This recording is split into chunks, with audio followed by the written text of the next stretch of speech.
want to take it. They want to. They will. Yep.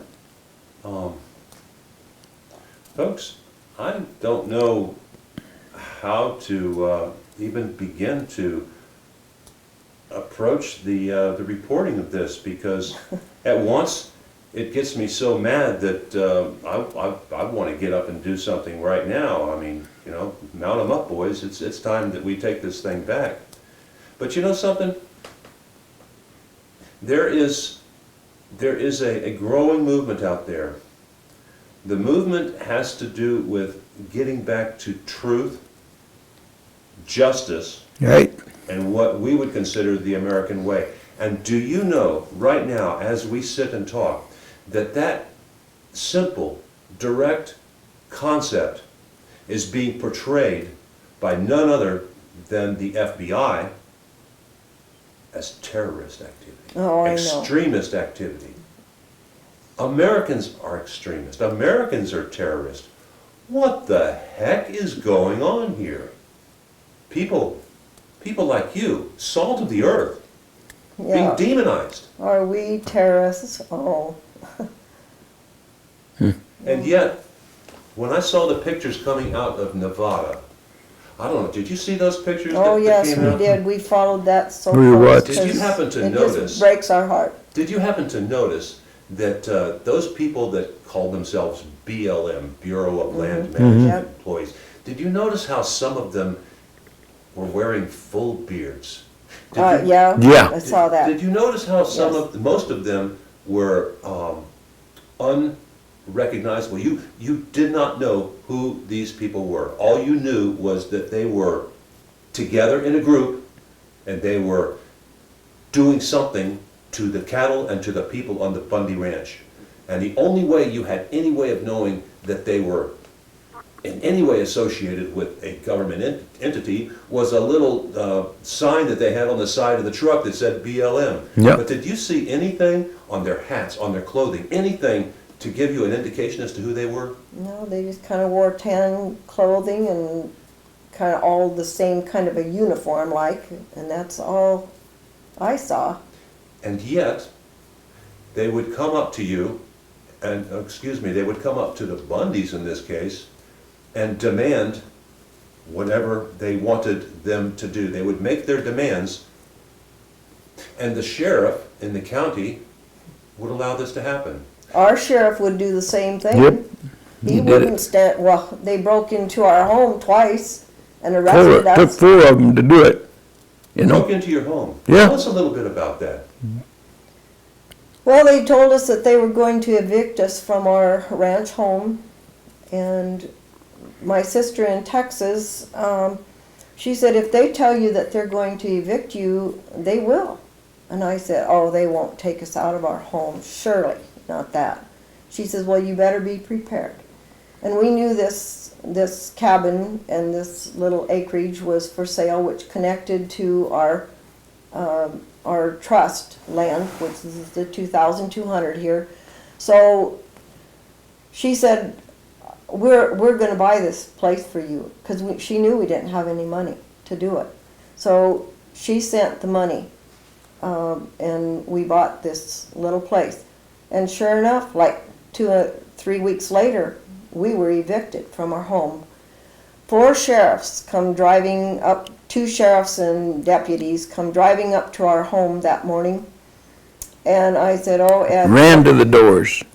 I said, Ed, they're coming. And they ran, like Ed said, they ran to all the doors.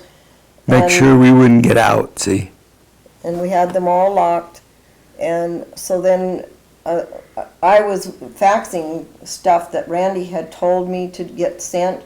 I was on the fax machine with that, and I went through the kitchen, and they were running a black thing up and down the door trying to unlock the door. And they couldn't get it open, and I heard the door creaking and cracking, and I yanked the papers out of the fax machine because I didn't want them to get my papers, and I threw them in a desk drawer. And I went back, and Ed and I were sitting on our bed in our room when they broke into the house. They came into the hallway and they ordered us out of our bedroom, and we walked together hand in hand out, and one grabbed Ed and one grabbed me, of the two sheriffs. That was Sean Hebert and Terry Robbins. Robin. And they pulled us both out into the kitchen, and I said, I'm not leaving my home, and I twisted away from the sheriff and I fell on the floor.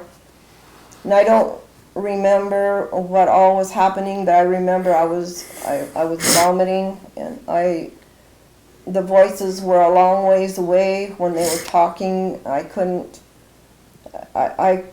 really tell what all was going on. And so they called an ambulance, and I remember finally that I was getting on a stretcher. I just kind of vaguely remember what was happening. And then, of course, Ed followed me to town then, and I was in ER all afternoon.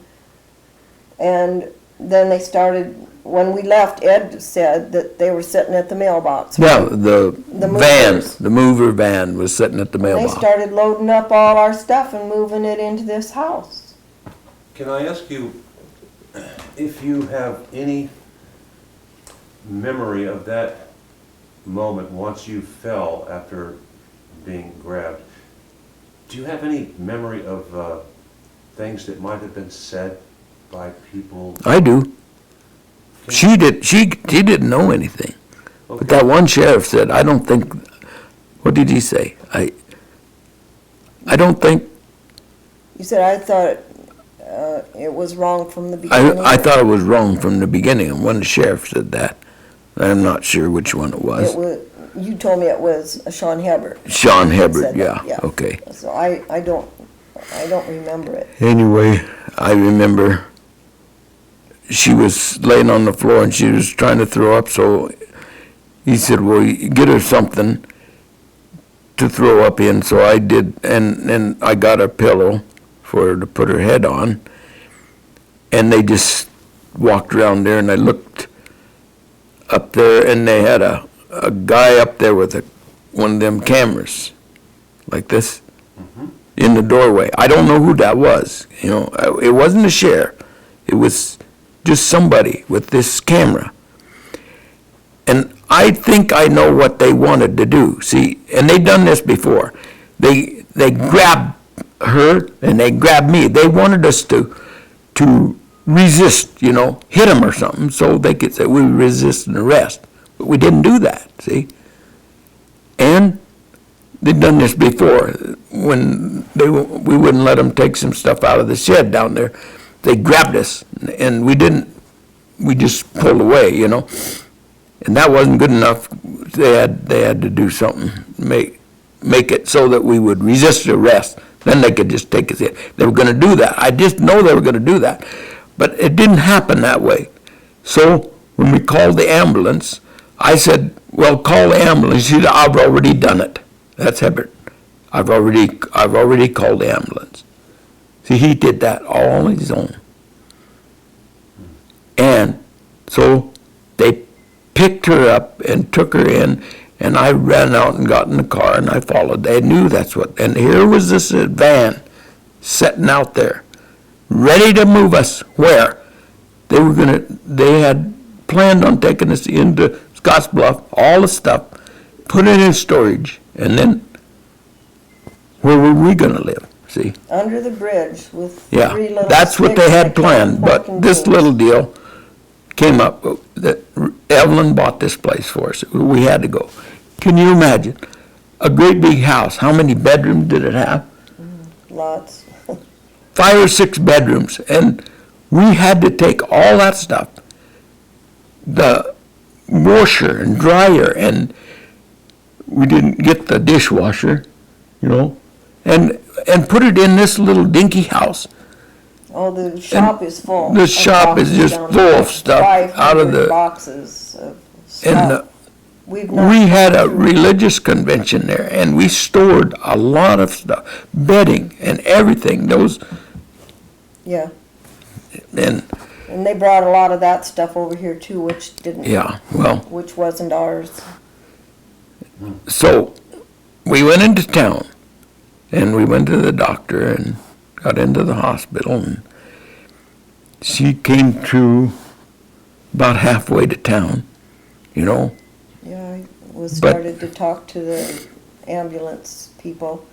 And then the doctor that came in was Dr. Forney, and he has a ranch out across over here.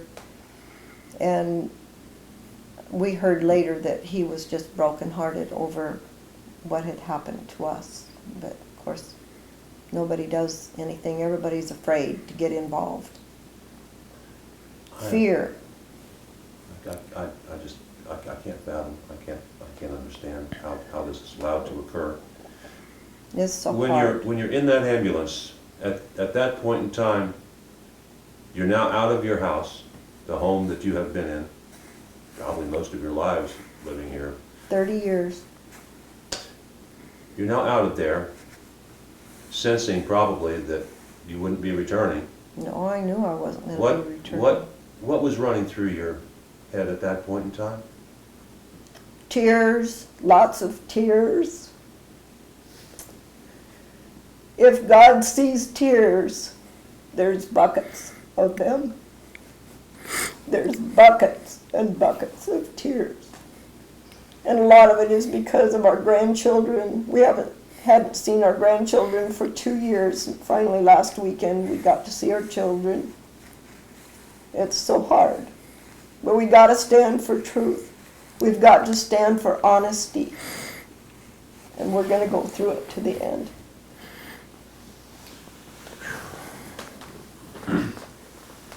This is heart-wrenching, truly heart-wrenching. There will be more, ladies and gentlemen, there will be more.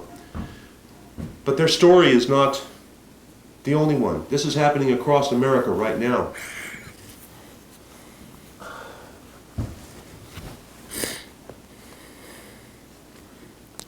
Those that see this must come away with a similar feeling as I have right now. These are your mothers and fathers across the nation. Vultures are being sent to pick their bones clean.